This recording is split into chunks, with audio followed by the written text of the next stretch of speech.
go from there with it. I keep going back to what we talked about. It's a day of adversity, perfect day. 2-a-day practice, guys handling, moving up and down the depth chart, different things. So day of adversity for all of us, so just work through it, okay? Work through what we're doing. Got to find the bell cow in each position, and who knows who that may be. You don't have to be a senior to be it. We'll start voting tomorrow on that Eagles Council. I think we've had enough senior talks to at least get us moving, and we can vote on that for 6 days in a row and come out the back end and then vote for captains from there. And everybody should have had an opportunity to talk about that. Okay. Our senior talk is Mike Sadler. Mike Sadler, number 4. Found it very interesting, he put it up on Twitter, that when he was recruited, I still remember where I was at coming back from the Big Ten meetings, and when he committed. But he put out a card where I'd said, "You will punt in the Rose Bowl." Now, when did I write that card? Day after you committed? Okay, so dreams come true. That wasn't his dream. That was my dream for him. Okay, so keep doing what we're doing, guys. We have a very good football team. Keep doing what we're doing. Change the things that you can change. Keep pushing through it. Stay confident. Okay, regardless of where you're at in the spectrum here, collectively, individually, position-wise, stay positive with what we're doing. Everything's going to go in the right direction. Okay. All right, mic's up.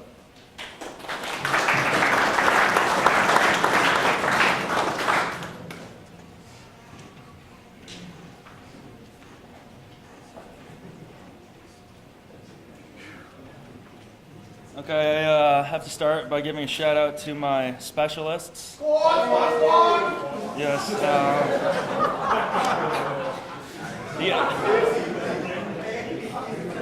We didn't practice that. You guys probably see us over by the Gatorade cooler a lot during practice. We are on the team. We are not trainers or managers, so that's what we do. I'm just going to be bouncing all over the place here, so try to follow my MSU fact. Our current 3-game bowl winning streak is the longest in history, so we are a part of something special. So let's keep that one rolling. I didn't find that website that you guys were all talking about, so I had to make one up. Okay, we're going to start with my fundamental. It's not positivity and optimism like a lot of you guys would probably think. I'm going with focus and knowledge. As a specialist, you guys know how we're just kind of weird and in our own little, circle most of the time, but our job is almost entirely mental, so we have to be really locked in and focused if we want to perform. So that's really helped me out when I've been here. There's a quote from Bruce Lee: "The successful warrior is the average man with laser-like focus." And you look at all of us, you look at me, I'm definitely the average man. I'm not I don't really look like any of you guys up here, but yeah, definitely just being able to focus in and know when I need to be locked in has really helped me. Heroes, winners. I went with my grandparents on this one. I'll talk a little bit about each of them. My grandpa, he was in the Air Force for about 30 years, served in World War II and in the Korea War.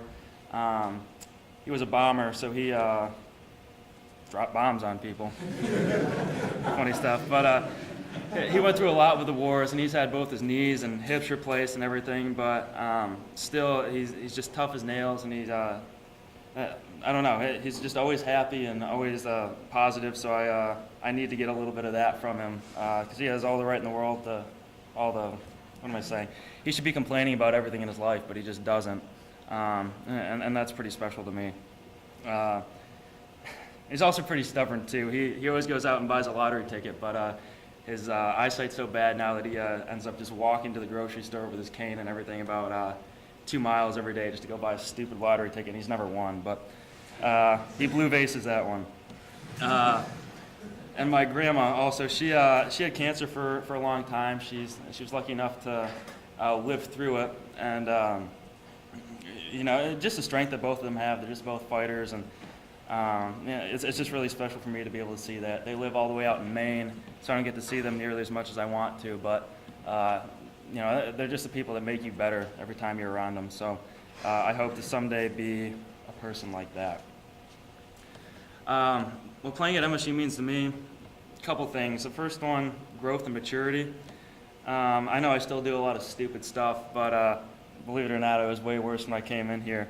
It's been a real opportunity for me to grow as a person. The tough love by Coach Manny and all the coaching staff, that's really helped me a lot. And I can honestly say that I left here a man. I think another part of growing up is everyone comes in from high school after being the man at their high school and thinking that they have everything figured out. And I know John kind of talked about this in his speech, but I think a part of growing up is just realizing that you don't have the world figured out, and there's a whole lot left to learn. And once you realize that, then that's when you start maturing. The second thing is opportunity. Right now, I'm kind of preaching to you guys in the back who are here for the first time. When you get here, everyone has a clean slate. You're all starting on square one, and you have 4 years to be up here, and what you do in those 4 years really determines your legacy and how you're going to be remembered. So it's all up to you to kind of seize the opportunity and make the most of it, because it goes by fast. I mean, the days right now go by so stinking slow. It feels like there's 3 days in every day here, but I'm telling you, the years go by fast. I remember when I was still up there, never thinking I'd make it up to the front, but it flies by. So really just embrace every opportunity that you have and enjoy it. Enjoy the ride.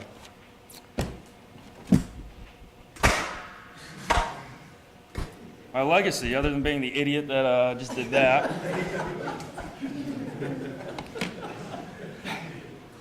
Is that still working, Justin? Couple of things. I didn't really know what to pick for this one. So first and foremost, I'll be the guy who hated testing bench every single time and never managed to run a gasser. I was the guy who was in the training room more than anybody, even though I'm a punter and I should never be in the training room. Personally, we're kind of punter U here. We've had a lot of great punters come in here through the years, and I certainly don't think that I'm the best, and probably not even near the top of that, but if I can just kind of be mentioned among some of those great names, I think I did pretty well. As a team, you guys need to understand that when we came up here, these seniors from the 2010 class, everything was a lot different than it was now. We were coming off a 6 and 7 year. We just had the Rather Hall incident. I remember Coach Rochar coming into my living room trying to, explain that one to me. So things were different. I mean, it wasn't like we were expecting to win championships every single year like we are now. So just kind of being a part of that, those 4 or 5 years where we really turned the ship around, and now we're not just talking Rose Bowl, but playoffs, national titles. Like, it's just pretty cool to say that you were part of that, something way bigger than yourself. So, I hope that we can focus on winning the Big Ten. We're not going to get to that playoff unless we win the Big Ten. So maybe, let's just control the things we can control, win the Big Ten games, and kind of see where that takes us. All right, my favorite moment kind of plays into my video here, and I'm probably stretching a little bit here, but we'll just see what happens. It wouldn't be a Mike Sadler talk, nothing weird happened. So us guys up front, we've been fortunate enough to have a lot of awesome memories, whether it's the Hail Mary against Wisconsin, Rose Bowl, overtime against Georgia. We've just had a ton of awesome memories. So I don't really know if I can pick one, but when I think about winning the Rose Bowl, it doesn't really stand out to me as Kyler and Darian. He doesn't get enough credit for that tackle, but that's not really what stands out to me. It's just kind of the whole process, how far we've come after that, 7 and 6 year the year before, and coming so far. I think the real prize might not be in the destination, but in the journey itself.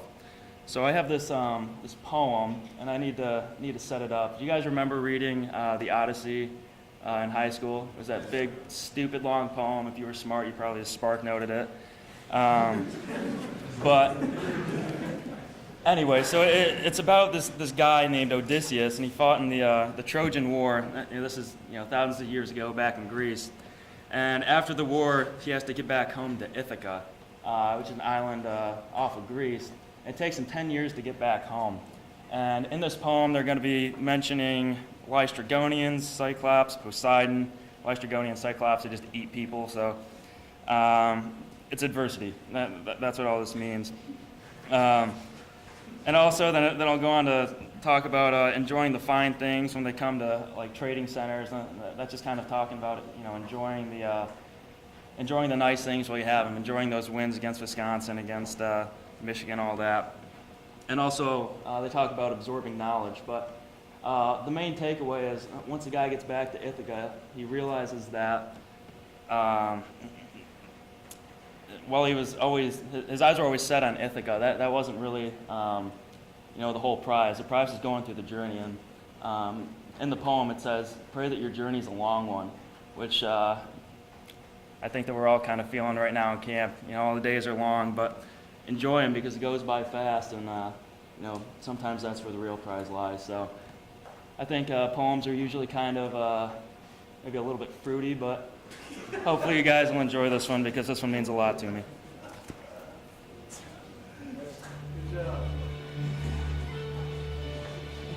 As you set out for Ithaca,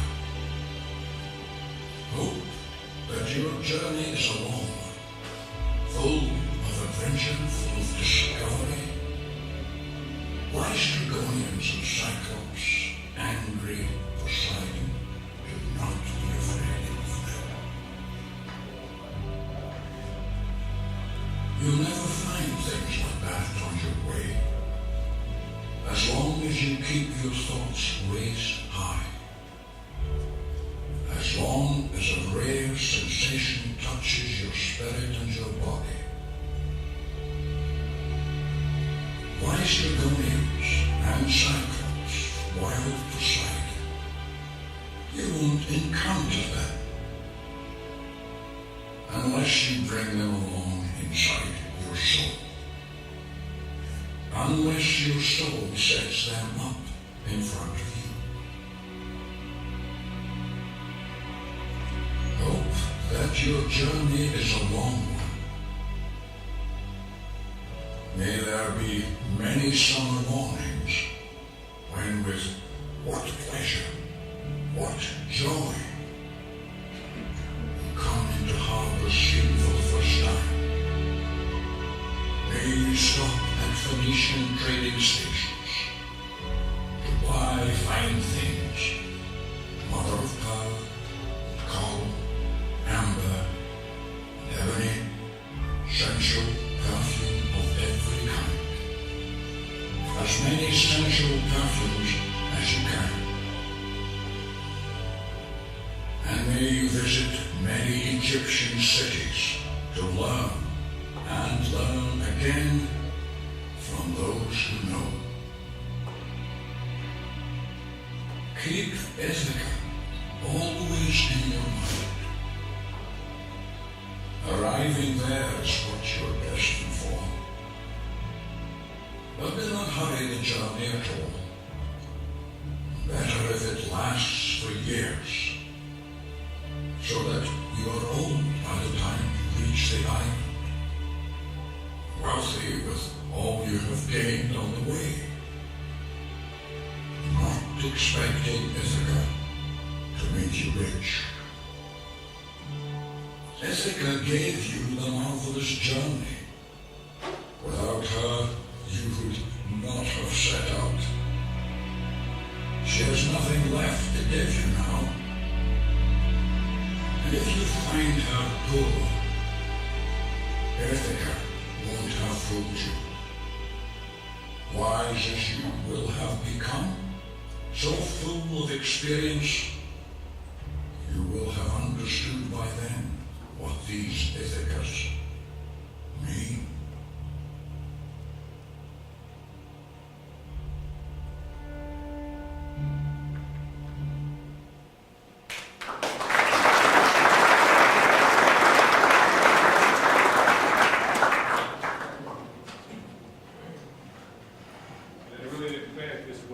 Special teams practice this evening.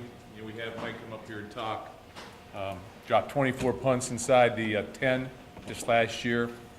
I knew that, I guess it would have been in 2009. 9, is that when you committed?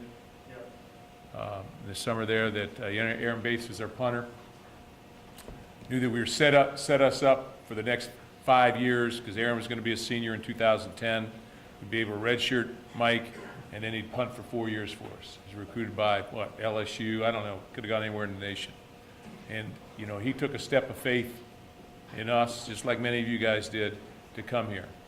And he's been All-American 2 years in a row. He's been All Big Ten, all that kind of stuff. But, you know, appreciate what you've done, just like all of our other guys and everybody here. Everybody plays a very important role here. So congratulations, and you're still on the journey. So thanks so much. So thanks.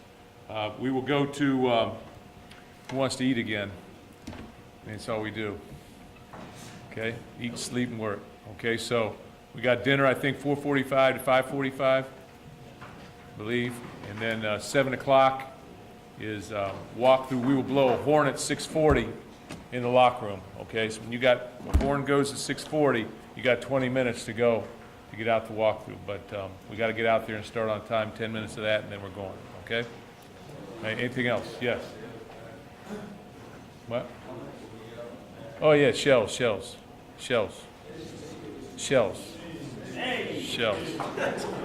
going to put the shoulder pads on you, though, and helmets. Tough game. No knee braces. Should be all right.